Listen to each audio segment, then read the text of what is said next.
జై జనసేన ఇప్పుడు ఆంధ్రాలో మంత్రులు ప్రమాణ స్వీకారం చేశారు. కొన్ని మంత్రులు కొత్త వారికి ఇచ్చారు. సీనియర్‌కి ఇయ్యలేదని కొంతమంది చెప్తున్నారు.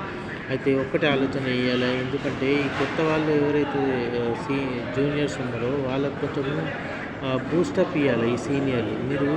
ఎలాగో మీరు పార్టీకి ఎప్పటినుంచో పనిచేస్తున్నారు. మీరు కూడా ఆల్రెడీ ఇంతకుముందు మంత్రులు చేసిన వాళ్ళు ఉంటారు. మీరు ఎటువంటి ఇదికి లోను కావద్దు. ఎందుకంటే ఇప్పుడు కొత్త వాళ్ళు వచ్చిర్రనుకోండి పార్టీ కొంచెం మంచి పికప్ అనేది ఇంకా పెరుగుతది. ఇంకా మంది ఎవరైనా ఉంటే వాళ్ళు వస్తారు అన్నట్టు పార్టీలోకి. అది ఏ పార్టీ అయినా గానీ. మీరు సొ సొంతంగా తీసుకోకుండా నిర్ణయాలు పార్టీని గౌరవించండి. ఎందుకంటే ఇది అందరికీ మంచిది. కూటమిలో ఉన్నాం కాబట్టి అవి ఉన్నాయి 25. 25లో 185 మాకు చాలామంది ఉన్నారు. అందరికి ఇయ్యలేరు కదా! సరేనా? మీరు గ్రౌండ్ లెవెల్ నుండి మీరు కొంచెం వాళ్ళకి